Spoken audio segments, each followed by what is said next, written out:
মাজার জিয়ারত করা যাবে, কিন্তু মাজারে যে সেজদা দেয়া যাবে? আল মাইয়িতু ফিল কবর কাল গরিকু ফিল বাহার। সাঁতার না জানা ব্যক্তি সাগরে পড়লে যেমন অসহায়, মরে গেলে মানুষটা তার চেয়েও বেশি অসহায়। সে আপনারে কি দিবে? আপনি বরং দিবেন যে সালাম দিবেন, আসসালামু আলাইকুম আহলা দিয়ার মিনাল মুমিনিন ওয়াল মুসলিমিন ওয়া ইন্না ইনশাআল্লাহু বিকুম লাহিকুন আনতুম লানা সালাফ নাহনু লাকুম তাবা ওয়া ইন্না ইনশাআল্লাহু বিকুম লাহিকুন ইয়ারহামুল্লাহুল মুস্তাকদিমিন মিন্না ওয়াল মুস্তাখিরিন। এই দোয়াগুলো পড়বেন, তার জন্য ফাতিহা পাঠ করবেন, দোয়া করবেন। তার কবরের আযাবকে মাফ করে দিবে কে? তো আপনার দোয়ায় ওর কবরের আযাব মাফ হয়, ও আপনারে কি করবে? এগুলো না বুঝে লোকজন মাজারে যে লাল শালু দেয়, আগরবাতি দেয়, মোমবাতি দেয়, ছাগল দেয়, গরু দেয়, টাকা দেয়, পয়সা দেয়, আছে না নাই?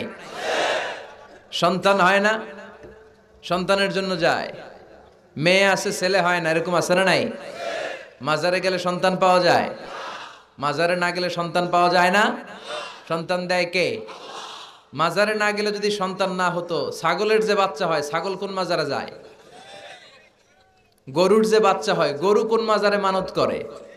আকল খাটালেই বোঝা যায়। চিল্লা এখন ঠিক কিনা? এজন্য মাজার কেন্দ্রিক ভণ্ডামিকে কোনোভাবেই প্রশ্রয় দেয়া যাবে। আমরা একজনকে সেজদা করি, চিল্লায় বলেন তো তিনি কে? এটার নাম তাওহীদ। এটার নাম কি? তাওহীদেরই মুর্শিদ আমার মুহাম্মাদের নাম বলো, মুহাম্মাদের নাম, আল্লাহর নাম জপলে বুঝতে পারি। আল্লাহরই কালাম বলো, মুহাম্মাদের নাম, ওই নামেরই রশি ধরে যাই আল্লাহর পথে, ওই নামেরই ভেলায় চড়ে ভাসি নূরের স্রোতে,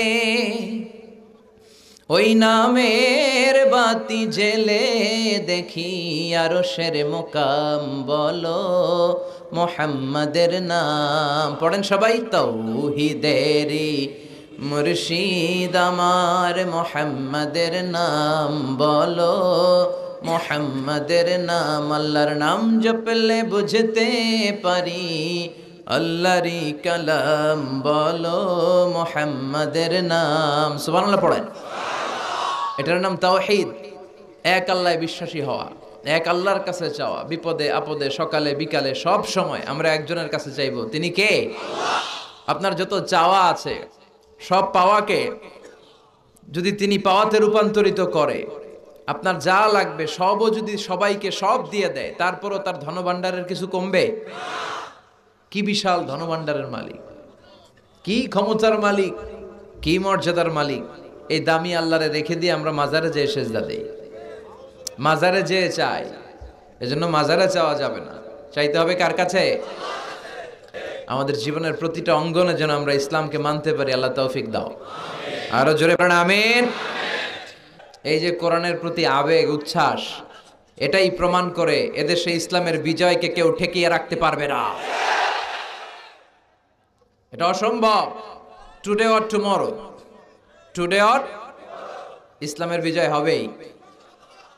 টুডে অর টুমরো আমাদের সংসদ ভবনে আমাদের লাল সবুজের পতাকার পাশে শোভা পাবে লা ইলাহার পতাকা।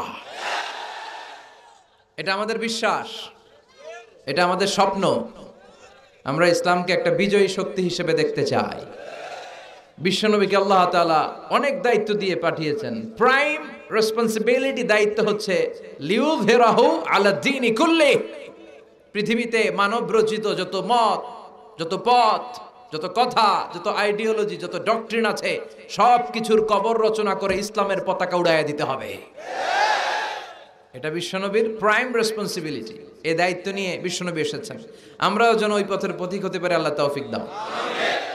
আমি এই বইটা থেকে কিছু কথা বলবো। আমরা বক্তারা এই বইটা থেকেই কথা বলি। বলেন তো বইটার নাম কি? এই কোরআনে কোনো ভুল আছে? সন্দেহ আছে? সংশয় আছে? প্রতিদিন এই বইটা একটু একটু তেলাওয়াত করবেন তো? ইনশাআল্লাহ পড়েন। প্রতিদিন একটু একটু করে হলেও এই কোরআনের বঙ্গানুবাদ পড়বেন তো? ইনশাআল্লাহ পড়েন। আমরা কোরআনের অর্থ বুঝি না, ফলে কোরআনের কথাগুলো আমাদের হৃদয়ে টাচ করে না। আরব শায়েখরা যখন তেলাওয়াত করেন, আযাবের আয়াত আসলে কাঁদে, জান্নাতের আয়াত আসলে সাবলীল কণ্ঠে তেলাওয়াত করে। আর আমাদের তারাবির নামাজে কখন যে আযাব যায়, কখন জান্নাত যায়, জাহান্নাম যায়, কিছুই টের পাওয়া যায় না। আমরাও বুঝি না, হুজুরও বুঝে না। কথা কন। আর এত দ্রুত কোরআন পড়ে, জাপানের বুলেট ট্রেনও ফেল। খবরদার, রুব্বা কারিল কোরআন ওয়াল কোরআনু ইয়ালআনুহু। কোরআনের এমন অনেক আবৃত্তিকারী আছে, তেলাওয়াতকারী আছে, যাদেরকে কোরআন রহমত না দিয়ে লানত দেয়। আল্লাহ আমাদেরকে হেফাজত করো। আমি সূরাতু আল হাশরের 20 নম্বর আয়াত তেলাওয়াত করেছি। আয়াতটা সবার মুখস্থ আছে না?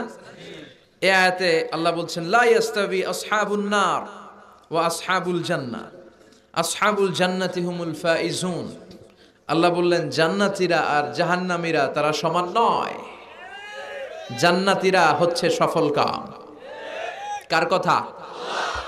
এই কথায় কোনো সন্দেহ আছে? গোজামিল আছে? জান্নাতীরা সফল কাম। আপনি যদি জীবনে সফল হতে চান, আপনাকে জান্নাতি হতে হবে, ঠিক কি না? কারণ জান্নাত এমন জায়গা যেখানে কোনো কষ্ট নাই, যেখানে কোনো দুঃখ নাই, যেখানে আছে খালি আরাম আর আরাম। আর জাহান্নামে আছে খালি ব্যারাম আর ব্যারাম, দুঃখ, কষ্ট, ধোঁয়া, আগুন, শাস্তি, পানিশমেন্ট, ঘৃণা, ঠিক কিনা? এখন দ্য ডিসিশন ইজ ইয়োর্স, সিদ্ধান্ত আপনার। আপনি কই যাবেন, জান্নাতে না জাহান্নামে? চিল্লায় বলেন, কোথায় যাবেন?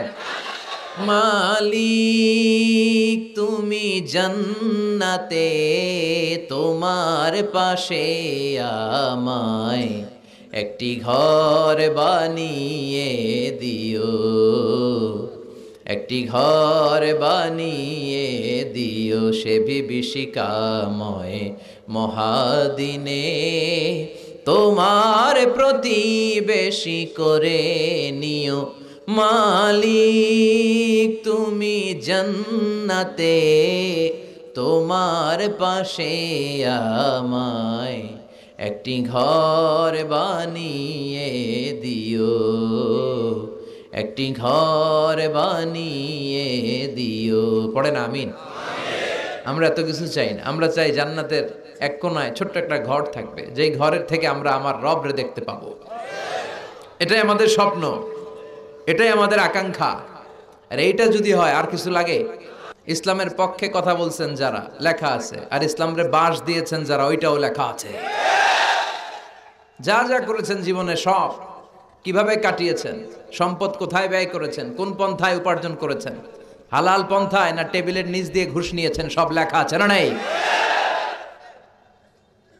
দেশের টাকা পাচার করে পেট বড় করা হয়েছে, দেশের 12টা বাজানো হয়েছে, সব লেখা আছে, ঠিক কিনা? সেদিন আল্লাহর সুপ্রিম কোর্টের কাঠগড়ায় পাই টু পাই হিসাব নিয়ে ছাড়বে কে? এজন্য কেউ যেটা দেখে না, দেখে কে?